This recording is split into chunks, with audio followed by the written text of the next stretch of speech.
Sometimes people don't actually like something or somebody until they see that someone else actually wants it.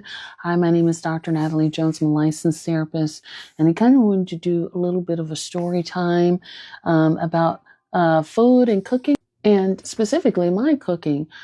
So when I used to go back home, back on the East Coast quite a bit, and every time I go home, there's usually like a request for specific foods of mine that I cook well.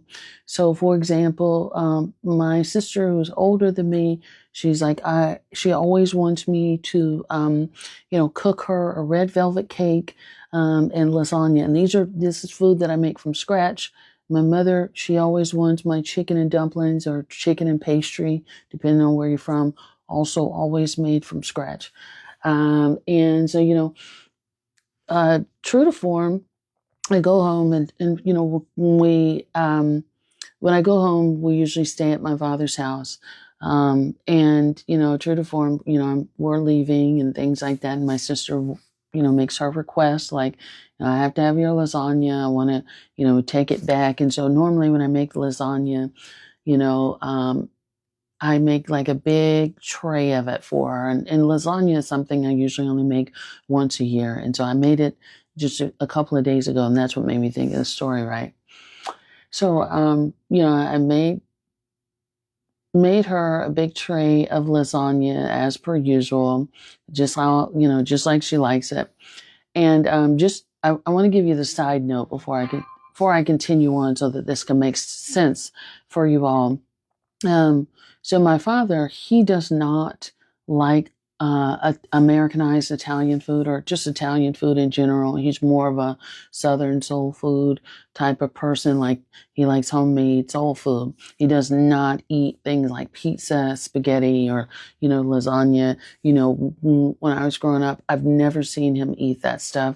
And, we, when we were living with him, we weren't allowed to eat pizza and stuff like that. We had to always eat like soul food. So he doesn't like it. Hope that makes sense to you. So I get done and the food is all ready for my sister. And here comes my dad in the kitchen, and my sister, her eyes is lighting up, and she's, mouth is watering. That lasagna is smelling good. And my daddy comes in the kitchen and he's like, "Ooh, lasagna."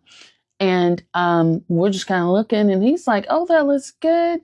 And I can't wait to get into that. And so my sister is like, "Okay, well, Natalie, we're both puzzled." And she says, "Well, make him a little bowl of it, And I said, "Well, it's yours, so I'll let you, you do it." And she makes this very small bowl of lasagna so he could taste it, because he doesn't really eat it, right?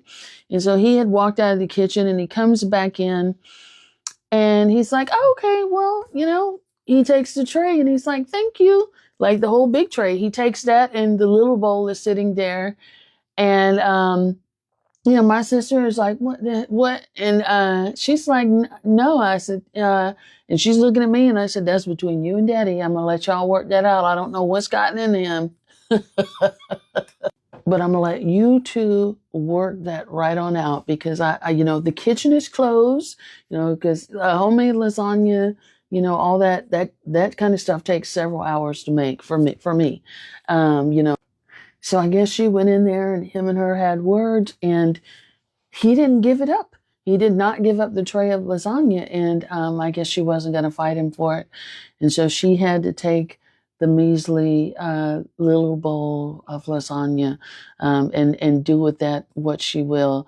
And that's kind of how that ended. And we were both kind of shocked, because my dad doesn't eat it. But I think it's just a mere fact that somebody else wants something, and they're kind of standing around. It smells good, it looks good, and things like that. And so people can surprise you, and they change their mind, and they make these decisions, and they do things that is normally out of character for them, just for the simple fact that other people want it. And at that time, I think it was my sister and her husband, so they were definitely planning on chowing down on the road. So when something or somebody is a hot commodity, it just becomes that much more attractive. And people who would never give you or this thing a second thought, suddenly become interested and want to take it for themselves. So just a little story time. You guys let me know how you like little story times. Hope that helps. Thanks so much.